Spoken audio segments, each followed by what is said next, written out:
No action, huh? Right.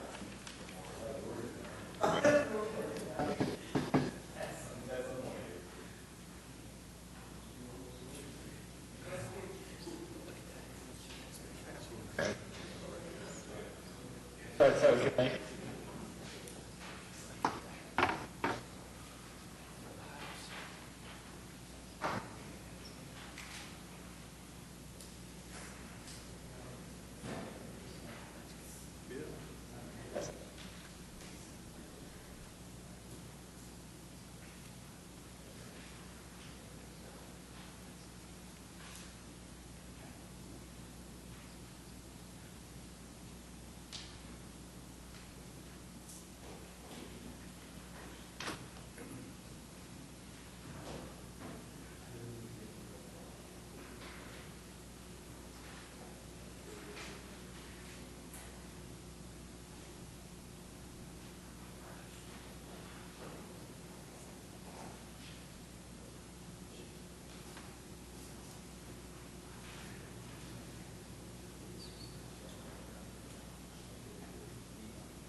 Good afternoon. I'd like to call to order the meeting of the Oklahoma City Maps Metropolitan Area Public Schools Trust. First order of business is to approve the minutes of the August 12, 2014 meeting of the Trust, and I'd recognize a motion to that effect. Move approval. It's been moved. Is there a second? Second. Moved and seconded. We'll vote. Approved. Moving into financial reports, we're being asked to ratify the trust payments. Are there any questions or comments with regard to the trust payments? Seeing none, I'd recognize a motion to ratify those payments. So moved. It's been moved and seconded. We'll vote. Approved.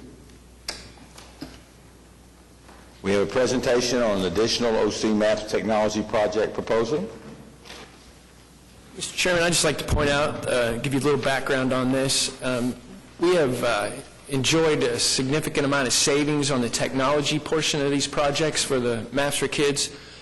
One of the primary ways that was done was in bulk purchasing of PCs and other equipment. And we're at a point now to where we feel comfortable because we're so far along on the projects that are still under construction and have completed a lot of the major technology projects. The REX project was our last major implementation, and that's been completed now. So we've been in discussion with the school district for some time about options for how some of these excess technology funds might be spent. And we've been meeting with them since the beginning of the year. And they've come forward with a proposal that they're going to present to you today. And Mr. Eric Heilman from the school district is going to give that presentation. And what we would anticipate was that if you would be favorable to this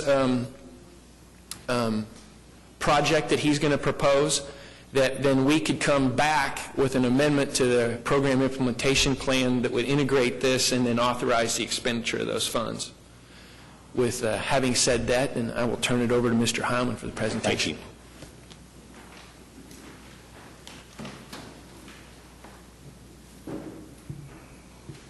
Mr. Chairman and members of the Trust, thank you for the opportunity to present to you today.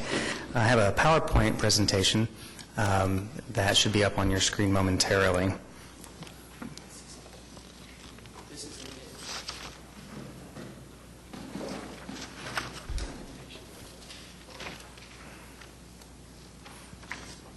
Well, while he's doing that, I'm a teacher. I can sing and dance with the rest of them.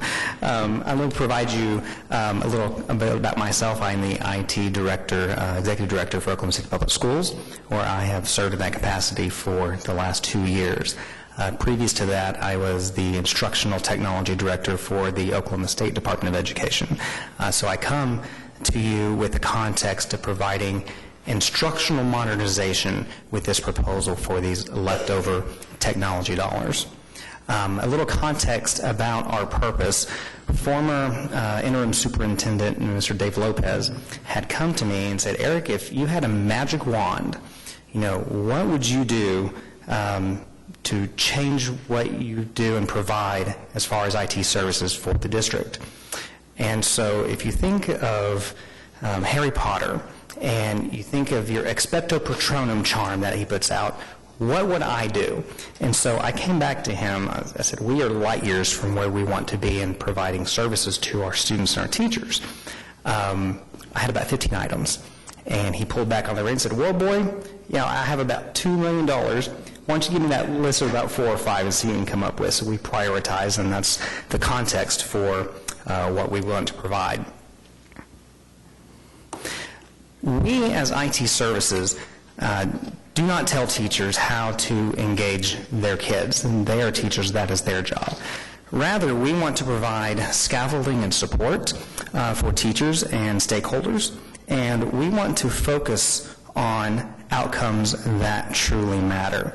And those outcomes that matter are student achievement and, more importantly, student engagement.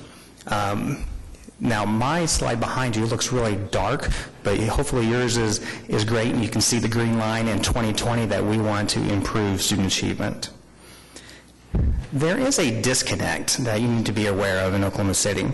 By and large, our more affluent schools do not have Title I budgets. Title I are federal dollars to purchase a range of services and equipment.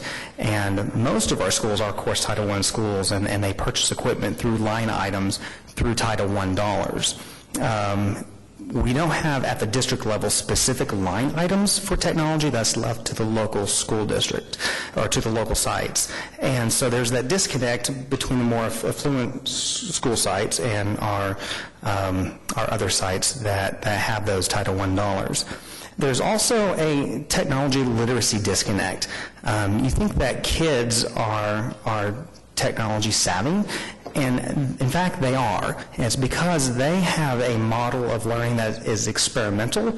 It's if-then. If I press this, what happens? Whereas teachers, I was a teacher, I know this.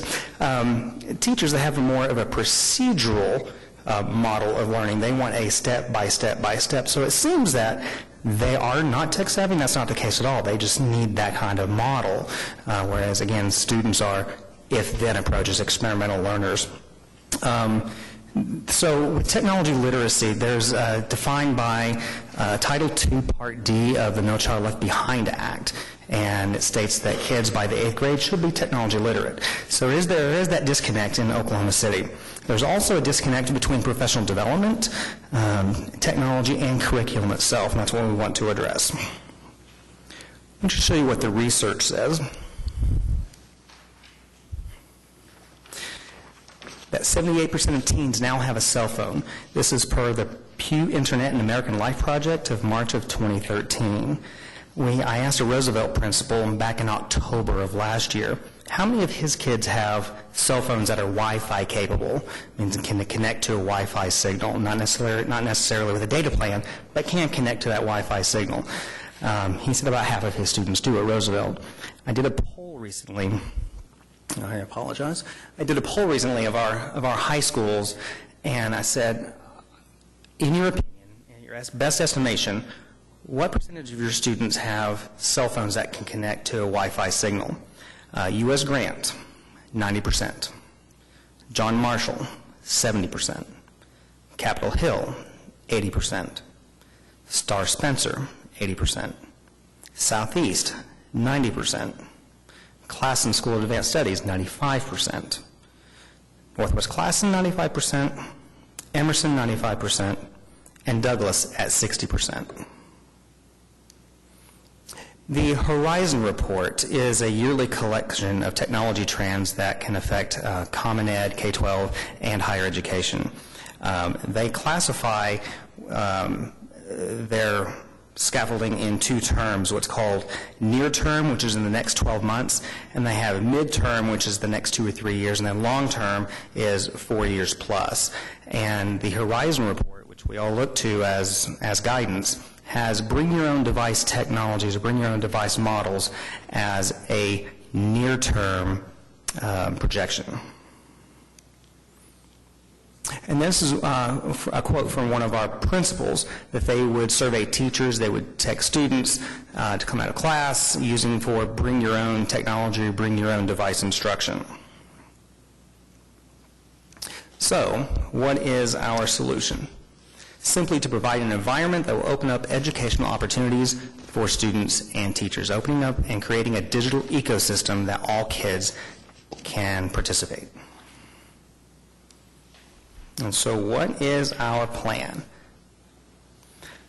Currently, I should say currently, because we've been building it, we're investing in this anyway, whether we get funding from this, from the trust or not, but we are providing collaborative learning environments. Collaboration and teamwork are major tenets of the partnership for the 21st Century Skills. This Friday, for the first time, we are going to be offering email to our students at the middle school and high school level. Our take is that we need to prepare our kids to be job ready when they graduate. When they graduate, they cannot learn how to use email. They've got to know it. If they don't know it, they're behind and it's too late. So we need to provide an opportunity in a safe environment for them to learn those skills. Bring your own device and providing high-density access points. That is the bulk of this project. What we would like to provide an environment where I can get hundreds of students online at one time and provide educational opportunities for them. We also want to provide Chromebooks to support BYOD gaps. BYOD is bring your own device at the 11 high schools. The list I read to you before, Douglas was at 60%. So we're going to probably target Douglas for additional devices for kids that don't have their own devices or their own means to connect. We also want to provide an anywhere, anytime learning experience, a learning on demand service. This is, if the trust approves, a service whereby the district would absorb the expenses for the following subscriptions following years, and to provide technology. This is to address the technology literacy components that we have that disconnect. And it is not only for students and teachers, but also their parents or guardians, so they can increase their tech literacy skills as well. If you look at this map, these are schools that are already providing a bring your own device infrastructure. Mustang, Putnam City, Yukon, and Edmond. So we are playing catch up. They have an educational advantage to our students because of this digital learning environment they have. Of course, we can't do this all by ourselves. We have partnerships. Gear Up was associated with with the University of Oklahoma, as well as the K-20 Center with the University of Oklahoma, and of course Maps for Kids. Obviously, the bulk of funding that we're asking for is coming from Maps. We are started with a Chromebook pilot phase last year that Gear Up has paid for, and their leadership was hungry for these kind of devices, and it's just been absolutely amazing with their engagement, and their behavioral referrals have gone down. It's been just truly remarkable. We need these infrastructure upgrades, but without a good, high-quality professional development experience, the upgrades do absolutely nothing. So that's where our partnerships with Gear Up and the K-20 Center with OU are going to help provide us. And the next slide is a budget breakdown for Oklahoma City MAPS, the MAPS Trust. We want to build a bring-your-own-device infrastructure. Also provide 500 Chromebooks. Chromebooks boast an 8-second boot up time, relatively inexpensive. They're almost disposable devices, so if they break, there's not a lot of support. You get another one. High-density Wi-Fi, that's to support multiple hundreds of users on a wireless infrastructure. We also have built-in IT infrastructure support for cabling and installation of these products, and of course the Learning on Demand service, and that cost would be absorbed by the school district the next year. The OU Gear Up has already invested $45,000. This was our phase one to see if this would actually work, and it was, like I said, it's actually absolutely amazing.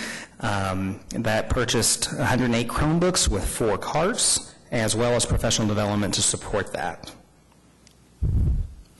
The Oklahoma City Oklahoma City Public Schools, we've already invested the $86,000 to provide vault services from Google as well as email to every one of our kids. Like I said, this is truly remarkable. Putnam City's already doing email as well as Mustang. We also have purchased Chromebooks and carts at Roosevelt Middle School, so they actually have 216 devices in their school, and absolutely incredible. Couldn't ask for anything better. So the total budget, here's what we're asking, a little over $2 million. The 176,000 is outside of the MAPS scope, and so we're asking the MAPS Trust for $2 million to complete this project. I would say 10 years ago, if I came to you, this would be a bleeding edge project. But today, this is the way we should do business and provide educational opportunities for our kids. It's about instructional opportunities, and that's what we're here for, and that's why we exist. And that is the end. I'll entertain any questions. Been approved by the school board? Yes, it has. We did a presentation to our school board in November of 13, and they were ecstatic and said, please go forward. And so they recommended that you bring it here Unanimously. for approval? Yes, sir. Okay. Question? Yes. Why Chromebooks versus tablets with docking station? The docking station has, we thought about this too. The Chromebooks are two primary reasons. The Google management license, because it fits in the Google ecosystem, so you log in with your Google account and everything is seamless, whereas the tablets do not. The tablets also have that disconnecting keyboard piece, which I think you can lose out or break those. Other questions? Okay, I have some questions about the provision of devices to children that don't have them. Yes, sir. Now, speaking only from my experience with my own children, there's a huge competition for who has the latest and greatest device. Indeed. And when one is provided that is more up to date than the last one, there's an argument and a competition for me getting the new one. So if you're that 40% of kids at Douglas, for example, that doesn't have a device, and my understanding is that now this program is going to provide those 40% with a device, what if those devices are more up to date than the devices that the 60% have, and now you're going to have that competition? Sure, I've heard that from and the research says this, that kids are digitally connected. It's their digital DNA to their devices. Their devices define them. It's how they connect to the world. It's how they interact with the world, how they interact with their friends. We think that the Chromebook is a good happy medium of providing good instruction support, but also robust enough that it can withstand some beating. I asked Principal Davis, Barbara Davis at Douglas, I said, why is this number so low compared to your other counterparts? And she goes, oh, well, this is my estimation of students that don't have a monthly service. She misinterpreted my question, but she didn't respond to me of Wi-Fi capable. I just wanted if they can connect to a Wi-Fi signal. So they're probably higher than that as far as having the devices, but at any one time having a cell service is at 60%. So that leads into my next question. The devices that get provided would not provide them with cellular service or a Wi-Fi service that they can connect to the internet? Yeah, it's Wi-Fi service on site, but not a cell site. So these kids that have these devices, we are not asking them to connect and buy service with them. It's to connect to the Wi-Fi, the district-provided Wi-Fi. And not only provided to the Wi-Fi, but a filtered and protected Wi-Fi, so you get content and age-appropriate material presented to you. Other questions? Is there a motion for approval? Oh, is this just a presentation? Okay. If you'd like to approve, that would be great, too. So, Thank you very much. thank you, sir. Next item is to approve the final plans and specifications for Emerson Alternative School renovation and clinic, and authorize the secretary to advertise for bids to be received September 23rd, 2014. Yes, sir. Mr. Chairman, you might recall this is a project that was originally had two components, a renovation of the existing facility and an addition. Once we got into digging farther into the project, it became clear that we weren't going to be able to adequately accommodate all the items that came up on the renovation portion and do the addition in one project and not exceed the 10% change order limit. What we did then is we made a decision to split the project into two pieces and rebid the renovation part, and the addition is nearing completion, and what you see before you here today is authorization for final plans and specs to be advertised for the renovation portion.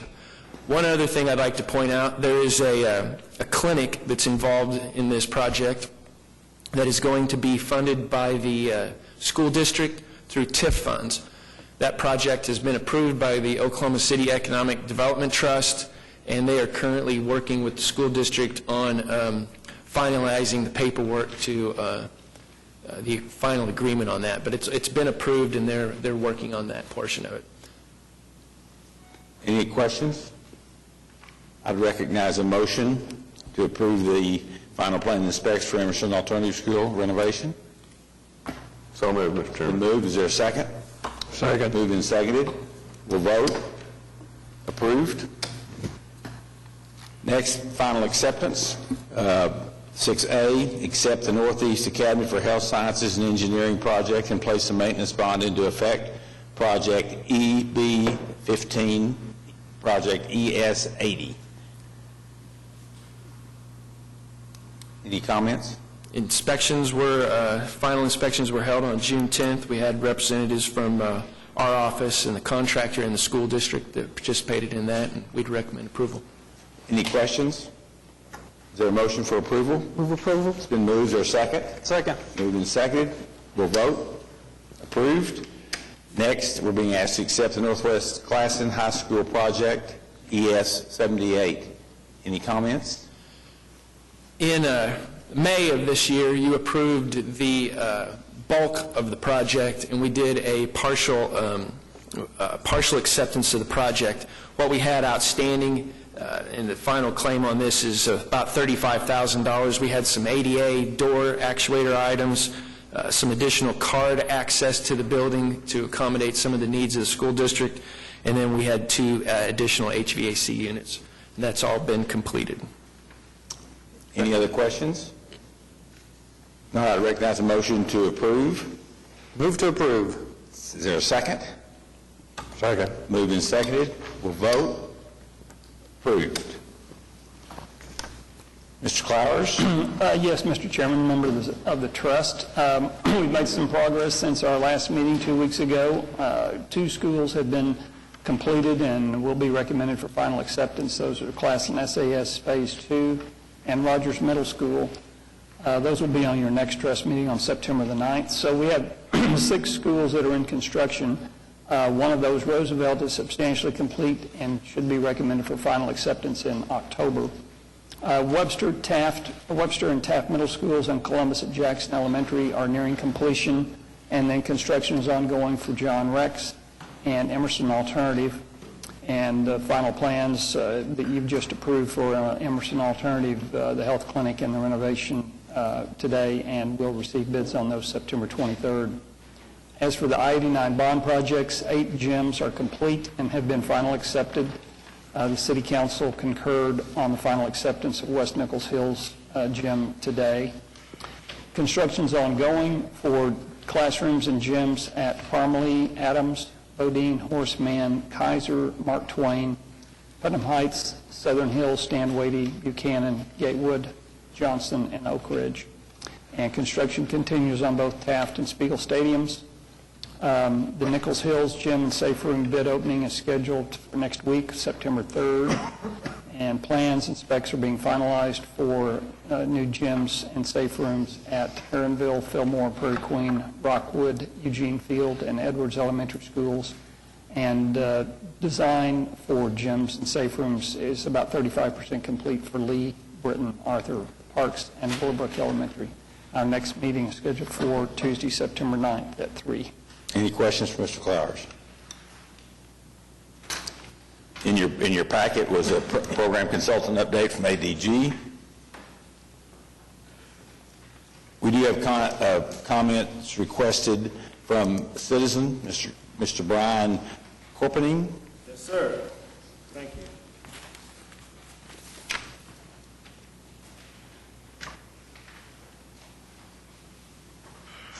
Mr. Chair, members of the Trust, my name is Brian Corpenning. I'm the president of the Northeast Academy for Health Science and Engineering Enterprise School Board. I forwarded a letter to you recently that I think you have received regarding a request that I'm making as a designee on behalf of the Enterprise School Board.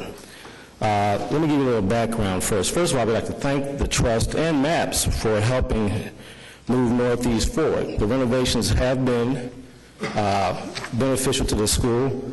We have a new media center, a new commons, a new fine arts and ROTC wing, and new administrative offices. But what we lack is why I'm here today, labs. Northeast is a STEM academy. It is the first STEM academy in Oklahoma City Public Schools under the NAF arrangement. We have one lab that was designated from the MAPS renovation. But to be honest with you, the lab is not complete. For a lab to be complete, it has to have water, gas, and vacuum. The lab at Northeast has only water. There are also needs for 2 additional labs. What I've forwarded to you are pictures in black and keeps fading out. Okay. In black and white, which I will give you colored pictures for, but I also encourage you to come to Northeast and look for yourself, because the rooms that are designated as labs are inappropriate. They have cracking countertops, no water, dilapidated cabinets that are falling apart. So nothing that's requisite for a lab for a STEM academy. And the whole idea behind Northeast being a 6 through 12 STEM academy is to prepare kids in the health sciences and engineering and help them be prepared for future opportunities in the biomedical sciences. But you cannot do that without functioning labs. So I'm here to formally request that Northeast be considered for phase 2, a phase 2 that can help us have one fully completed lab that should have been completed before and 2 additional labs. When I say labs, I mean water, vacuum, and gas. That way we can help provide Northeast kids with the type of hands-on experience that will prepare them for the futures in STEM fields as they lead Northeast. So I encourage you to come out to Northeast and look for yourself. The pictures do not fully capture the lack of preparedness for STEM labs that are necessary for Northeast, but I encourage you to come out there to do that. And I also look forward to having further dialogue with you on this matter. So thank you for your attention. Thank you. Are there any comments from others, staff, trustees? Mr. Chair. Yes. As many of you know, I'm also on the Enterprise Board for Northeast Academy. And the board has been talking about this for quite some time. The labs that were not part of the MAPS project, but that are required for us to do what we want to be able to do. Now, as we have talked about this as the MAPS Trust Board over the months past, there was some discussion about whose responsibility was whose. Was the repair of the plumbing, the repair of the gas lines, that sort of thing, the MAP's responsibility or the school district's responsibility? It was determined that the repairs of the plumbing and that sort of thing was the school district's responsibility, and they've done a lot of that. But again, what is left undone is OSHA standard laboratories. I would submit to you that Northeast is better positioned than any school in the district to be the science place for the whole Oklahoma City Public School District. First, because of the space that's there. Those labs have been there for years. The space is already there. It just needs to be repaired, updated, and brought up to current standards. But secondly, because of the location right next door to Oklahoma University Health Science Center.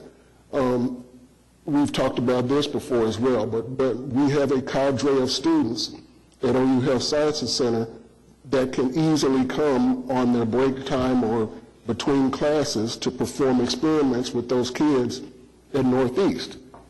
How cool would that be? If those 6th through 12th grade students can do bacterial examinations, study bacteria, study those things that without those vets that Mr. Corpenning talked about can't be done, and it can be done now.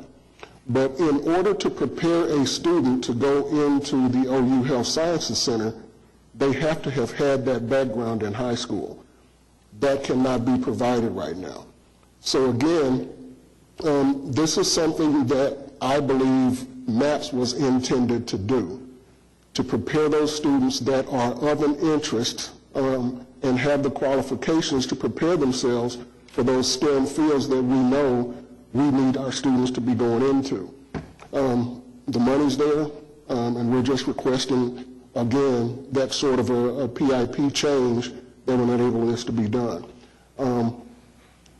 The order of request coming to the MAPS Trust first is because that we believe the school district's kind of done what the repairs that need to be done. This is a MAPS project, so that's why the request is coming here.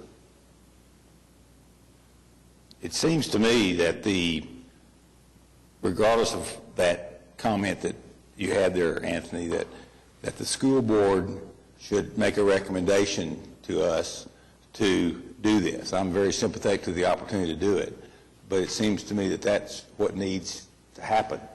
I'm not sure exactly what the proper protocol is, but that would be the thought I have. Well, question, Mr. Chair, has staff, number one, is aware of this issue, and has staff visited with the appropriate entities at the school board to see if there's an opportunity to move forward? I think some of the staff's well aware of some of the issues and the condition of the labs at Northeast. Been working out there for quite some time. As far as this particular request, we just received this week and have not had a chance to have any conversations with the school district as far as any of their plans or anything like that. I would anticipate that would happen in the near future. Well, I think from my perspective, this is something that I think we would be very favorable to look at, but I think we need to hear what the school board.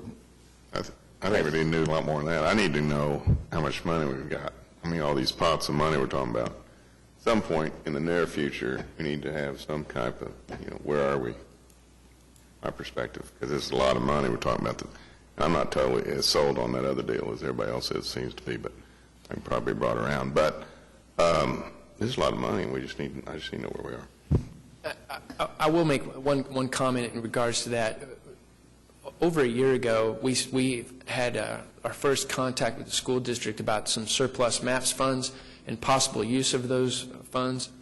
We put together a list that was, I think, $14 million worth of items that had come up over the years, and it was quite lengthy, that we gave to them and said, here's just some ideas. You look at it, give us what your opinion is of those. That list of those $5 million projects came, I think it was last winter, I think, came before the trust. And that's when you said, well, wait a second, let's take another look at this and step back. And that's when we had the joint meeting with the trust and the city council at the library and the school board.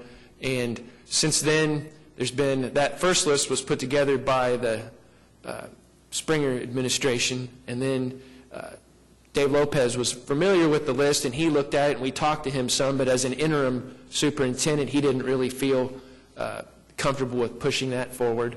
And so now we have the new administration, and we have not had a chance to visit with them yet. That is on our short list of things to do, to have a conversation with them about the $5 million in projects and any new priorities that the new superintendent might have or anything. This is certainly a project that could go into that list. I will just put that out as far as the money. Any other comments?